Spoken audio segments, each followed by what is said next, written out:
Galera, império, vamos lá. Quando a gente pensa em império, o que pode aparecer na prova do Enem? Esse cuidado que a gente tem que ter. O que pode aparecer sobre império? O que faz todo sentido aparecer no Enem? O que o Enem espera que você saiba sobre império? Então, a primeira coisa que pode aparecer é o processo da nossa Constituição. A primeira Constituição, a Constituição de 1824, né? Então, 1824, mais precisamente, a Constituição. Tá? Isso pra gente é muito importante, que isso vai definir os rumos do Império Brasileiro, né? Porque quando a gente pega a Constituição de 1824, por exemplo, eu posso falar aqui pra você sobre o unitarismo. Cícero, o que é unitarismo, hein? Tô usando uma cor só, né? Que coisa feia. O que é unitarismo? Unitarismo seria o oposto do que você entende por federalismo, que é a autonomia dos estados brasileiros.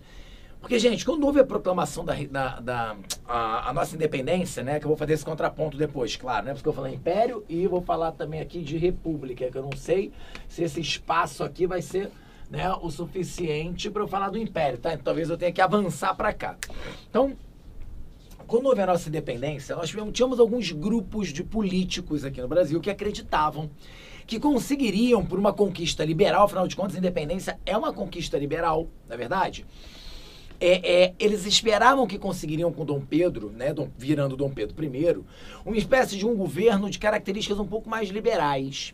Que Dom Pedro seria ali, claro, o poder executivo, aquele governo capaz de inibir possíveis levantes, possíveis revoluções, né? Dom Pedro e esses políticos brasileiros, o Partido Brasileiro, né, como a gente chamava à época, não eram necessariamente grupos revolucionários, queriam a ruptura com Portugal, mas eram bastante conservadores no tocante à sociedade, por exemplo, até mesmo a estrutura econômica, tá?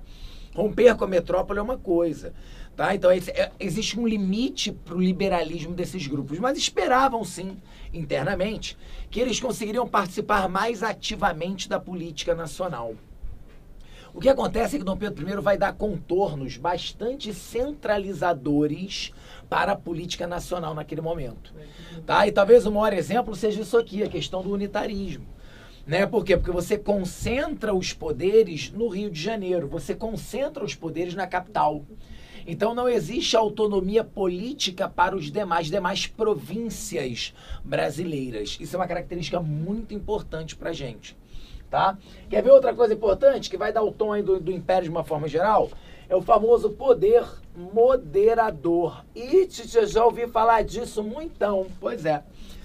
Por que você ouviu falar muito de poder moderador? Porque ele é o chamado quarto poder. É aquele poder que pertence única e exclusivamente ao imperador, né? Deixa eu fazer uma graça aqui com isso. Olha lá, o poder moderador é aquele que pertence ao imperador, né? E o imperador, graças ao poder moderador, ele pode intervir nos demais poderes. Então, por exemplo, na Câmara de Deputados, né, ele pode, por exemplo, derrubar os deputados, fechar a Câmara dos Deputados quando ele julgar necessário. É claro isso tudo, gente, eu nem gosto que você pense bem aberto, bem amplo. É claro que isso tudo gera desgastes, tá? Não é para que seja comum esse tipo de coisa. Mas o fato do imperador ter esta prerrogativa, isso gera a ele um poder muito amplo e uma capacidade de controle da política brasileira muito grande. A gente vai ver muito isso, inclusive, no segundo reinado, eu vou falar aqui com vocês, tá? Que é uma coisa que aparece demais. Bom, o Senado, por exemplo, né, as províncias indicavam uma lista tríplice de senadores e o imperador escolhia o senador que ele queria. Então isso vai mostrando pra gente uma total interferência do poder executivo do poder em relação ao poder legislativo, tá? Gato! Nossa, o Dolinho que tava aqui, tá, Renanzinho. Beleza? Então esses dois fatores vão dando o tom autoritário e centralizador do Império Brasileiro, principalmente na primeira, né, no que a gente chama do primeiro reinado. O segundo reinado, Dom Pedro II foi um pouco mais hábil em lidar com essas situações políticas, tudo bem? Mas olha pra cá, ó. Outra coisa muito importante, tá? Que traz informações sobre o Estado brasileiro que nascia nesse momento, porque veja comigo, o que está nascendo aqui é o Estado brasileiro, né? A nação brasileira ainda vai ser construída ao longo desse século XIX. Isso é até muito legal para o Enem que você entenda. Então, na formação do Estado, nós temos aqui características muito importantes. Tá? E, claro, na formação da nação, idem. Mas eu quero que você entenda aqui, ó. a questão do padroado. Olha, rapaz. Gente, eu não lembro o que é isso. O que é padroado mesmo? Padroado é uma que já existe, inclusive, em Portugal.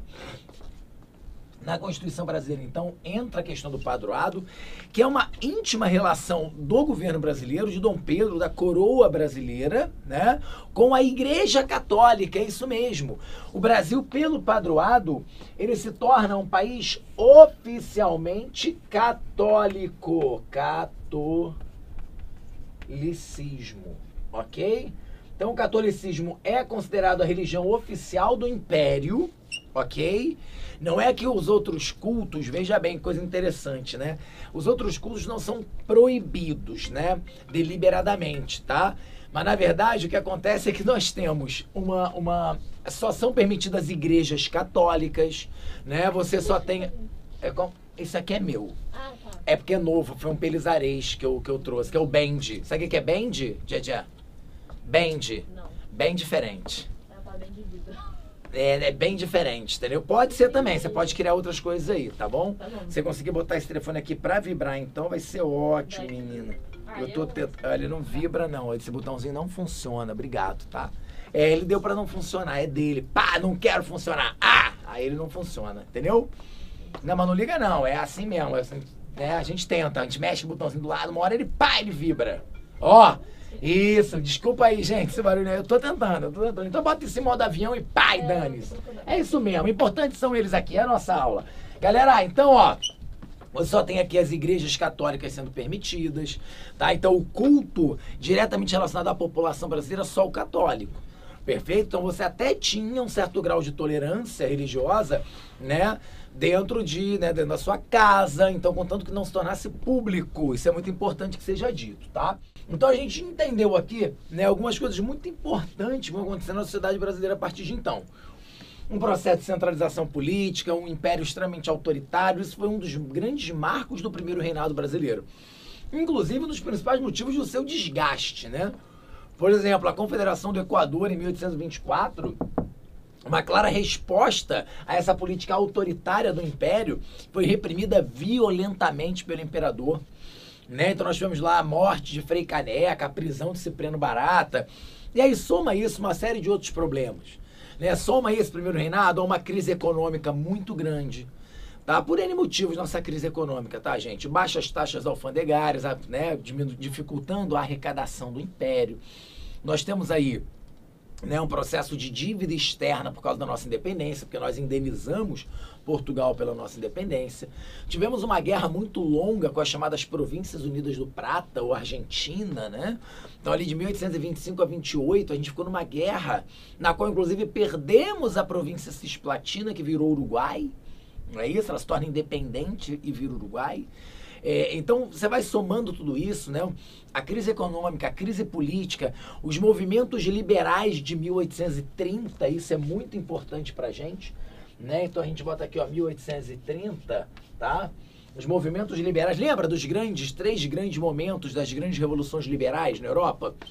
Né, 1820, 1830, 1848. Pois é, 1830 gera influências no mundo como um todo e chega aqui também, tá?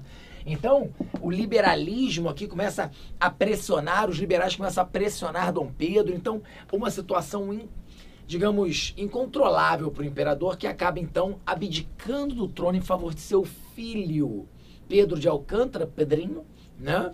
Que viria a ser quem? Dom Pedro II, tá? Então, veja bem, o que a gente está falando? Dom Pedro I abdicou, foi para Portugal assumir o trono, até porque havia uma disputa pelo trono português. Ele foi assumir esse trono português e deixou aqui seu filho. Aí nós temos um período muito conturbado da história política brasileira, a história do Império, que é o chamado período regencial.